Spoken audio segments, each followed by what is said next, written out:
सर्वप्रथम काँग्रेसचे सन्मान्य प्रांताध्यक्ष माननीय हर्षवर्धनजी सपकाळ साहेब असतील, माननीय बंटी पाटील साहेब असतील, वडेट्टीवार साहेब असतील, देशाच्या नेतृत्व जे काय करतायत माननीय राहुल गांधी साहेब, खरगे साहेब असतील आणि शहर स्तरावरची मंडळी ज्यांनी मला काँग्रेसमध्ये म्हणजे एका ठिकाणी खूप प्रेशर असताना सुद्धा माझ्यासारख्या कार्यकर्त्याला काँग्रेसमध्ये प्रवेश दिला, स्वीकारलं, त्याबद्दल त्यांचे मनापासून आभार. 26 तारखेला प्रशांत जगताप प्रवेश करतो काय, 29 तारखेला आयुष्यात पहिल्यांदा काँग्रेसचं तिकीट मिळतं काय आणि 16 दिवसामध्ये प्रशांत जगताप काँग्रेसच्या तिकिटावर नगरसेवक होतो काय, या सगळ्या गोष्टी स्वप्नाच्या पलीकडच्या आहेत असं मला वाटतं. पण हे होत असताना प्रशांत जगताप हा विषय नका डोक्यात घेऊ. विचारधारेसह शिवशाहू फुले आंबेडकर विचारधारा असेल किंवा गांधी नेहरूंची नका काँग्रेसी विचारधारा असेल, याच्यावर मी फॉर्म राहिलो कालही आजही आणि मी उद्याही राहील. त्याच्यामुळे हा मिळालेला विजय हा त्या सामान्य जनतेचा आहे, मी त्यांना त्या ठिकाणी समर्पित करतो आणि हा शिवशाहू फुले आंबेडकर विचारधारेचा विजय असं माझ्यासारख्याला वाटतं.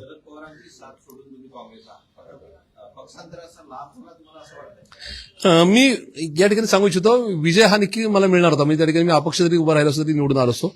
पण जे माझे सहकारी आहेत, ज्यांच्यासाठी माझा संघर्ष मागच्या काळात चालू होता, त्याचबरोबर पुणेकरांसाठी माझा संघर्ष चालू होता की पुणेकर चुकीच्या लोकांच्या हातामध्ये आहेत, त्यांच्याच बरोबर जर या ठिकाणी आपल्याला जर नका या ठिकाणी मांडीला मांडी लावून बसायची जर वेळ आली तरी पुणेकरांची थट्टा असेल किंवा पुणेकरांना आपण फसवू अशा प्रकारचा विचार होता.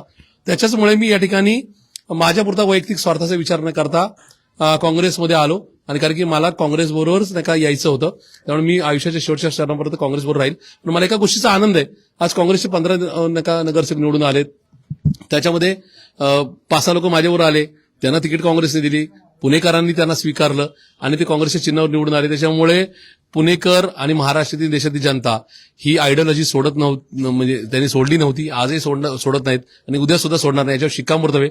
मला या अनुषंगाने एक गोष्ट अधोरेखित करायची आहे. भाजप आज या ठिकाणी मनी आणि मसल पॉवर निश्चित निवडून आलेला आहे, पण त्याच्याचबरोबर ते एका टोकाच्या विचारधारेवर कायम आहेत.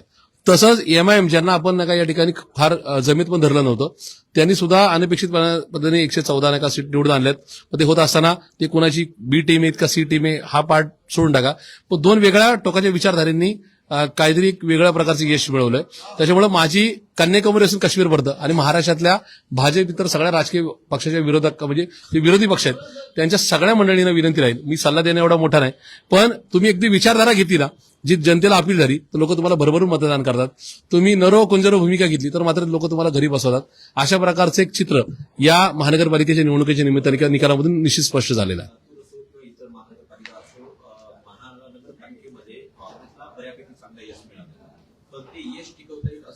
निश्चित काँग्रेसचं मनापासून अभिनंदन केलं पाहिजे, कारण काँग्रेसने या ठिकाणी निर्णायक भूमिका घेतली की सरकारमधल्या कुठल्या पक्षावर आम्हाला जायचं नाही, आम्ही या पक्षाच्या विरोधात लढलोय.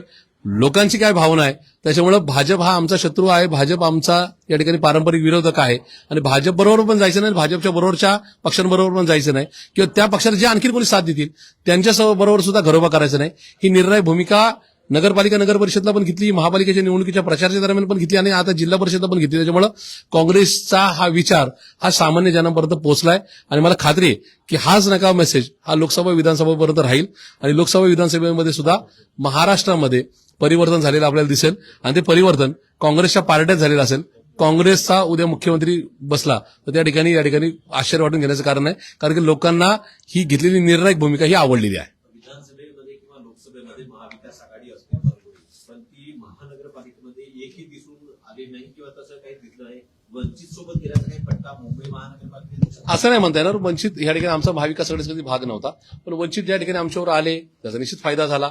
काही ठिकाणी गडबडी झाल्या त्या काय या ठिकाणी आमच्या पक्षाकडून झाल्या नाही, ते मे बी वंचितकडून काही वेगळा विचार आला असेल. पण मला असं वाटतं की नॉट ओन्ली वंचित, सगळ्याच विरोधकांना माझी विनंती राहील की आज देश चुकीच्या राज्य आणि देश चुकीच्या लोकांच्या हातात आहे, त्यांच्यातून काढून घेण्यासाठी आपले मतभेद सोडावे लागतील आणि सामान्य जनांना, तो पुण्याचा मतदार असेल किंवा नागपूरचा असेल, कोल्हापूरचा असेल किंवा धुळ्याचा असेल किंवा नांदेडचा असेल, त्याला आपल्याला थेट संदेश द्यावा लागेल, जो काँग्रेसने संदेश दिलेला आहे की आम्ही चुकीच्या विचारावर कॉम्प्रोमाइज करणार नाही, सत्तेसाठी आम्ही या ठिकाणी कुठल्या कुणाच्या ताटाखालचं मांजर बनणार नाही आणि त्या विचारामुळे आज काँग्रेसचे खूप चांगले नगरसेवक निवडून आलेले आपण पाहतोय आणि मला खात्री हा ट्रेंड पुढे सगळं राहील. पुण्याच्या शेजारी महानगरपालिका पिंपरी चिंचवड आहे, बदललेल्या राजकीय परिस्थितीचं वर्णन कसं करायचं? नाही, त्या ठिकाणी निश्चित भाजपचे जे स्टॉलवर्ड्स होते, मनी मसल पॉवरचा खूप सरकारी यंत्रणेचा गैरवापर झाला आणि त्याच्यामध्ये मात्र लोकांनी या ठिकाणी बाकीचे पक्ष हे विचाराबरोबर कॉम्प्रोमाइज करतात, त्यामुळे त्यांना बाजूला ठेवून थेट त्या ठिकाणी मग यांना मतदान करून ते तिकडेच जाणार असेल कमळाकडे, त्याशी कमळालाच मतदान केलेलं बरं अशा प्रकारे घेतलेला निर्णय असं दिसतोय. त्याच्यामुळं त्या पिंपरी चिंचवडीचा संदेश दिला सगळ्यांना तसाच आहे. त्या ठिकाणी आमचं फार काय चांगलं युनिट नव्हतं, ते निश्चित येणाऱ्या काळामध्ये उभं राहिलेलं आपल्याला दिसेल. पण एक नक्की आहे की तिथला संदेश हा सगळ्यांनाच आहे. पण काँग्रेसनी जी योग्य भूमिका घेतली त्या अनुषंगाने पुण्यात आमचे 15 नगरसेवक निवडून आलेले दिसतात. ते खूप मोठा आकडा आहे. 2012 नंतर खूप मोठा आकडा मिळवण्यामध्ये काँग्रेस पक्षाला या ठिकाणी यश आलेलं आहे. पिंपरी चिंचवडमध्ये प्रचारादरम्यान आरोप प्रत्यारोप झाले. बरेच भाऊ पण जन्माला आले, बरेच दादा पण जन्माला आले. कसं बघताय सर प्रशासन? नाही, मुळात विषय असा आहे की विकास कामांवरून धार्मिकतेवर, ध्रुवीकरणावर आणि भाई ताई याच्यावर गेल्यानंतर लोक फटका देतात. लोकांना या ठिकाणी तुम्ही कुठल्या विचाराबरोबर आहात, तुम्ही काय काम केलं आणि उद्या काय करणार आहेत याच्यावरच लोकांना अपेक्षा असती. त्याच्यामुळे तिथं भाईगिरी, गुंडगिरीवर आरोप प्रत्यारोपामध्ये लोकांच्या मूळ प्रश्नाकडे दुर्लक्ष झालं. त्यामुळे त्या ठिकाणी पिंपरी चिंचवडकरांनी योग्य तो दणका आणि योग्य ते यश दिलेलं आपण पाहिलेलं आहे. पुणे महानगरपालिका एकेकाळी बालेकिल्ला राहिलेला आहे काँग्रेसचा, पण तो आता भाजपच्या हातात आहे सध्या. भविष्यातील रणनीती कशी बघताय? भविष्यात कसं एकंदरीत असेल? 1947 सालापासून 2007 सालापर्यंत काँग्रेसने पुण्याला काय दिलं हे सगळं आम्ही पुन्हा एकदा अधोरेखित करणार आहोत, त्याची उजळणी करून देणार आहोत. काँग्रेसची संघटना ही बळकट होती आहे आणि उद्या सुद्धा आणखी त्याची मजबूती करण्याचा आमचा प्रयत्न राहील. त्याच्यामुळे येणाऱ्या काळामध्ये काँग्रेसचे आमदार खासदार ते पुणे शहरातून मोठ्या संख्येने निवडून आलेले आपल्याला दिसतील. त्यामुळे त्यासाठी दिवस रात्र कष्ट करायची काँग्रेसच्या तमाम कार्यकर्त्यांची, प्रशांत जगताप सहित सगळ्या कार्यकर्त्यांची आणि पदाधिकाऱ्यांची निश्चित ती मनीषा आहे आणि ते येणाऱ्या काळात तुम्हाला तो रिझल्ट नक्की दिसेल. शेवटचा प्रश्न आहे. चंद्रपूर महानगरपालिकेमध्ये असं म्हटलं जात आहे की करेक्ट कार्यक्रम होईल, एक गट भाजपच्या संपर्कात आहे असं म्हटलं जात आहे.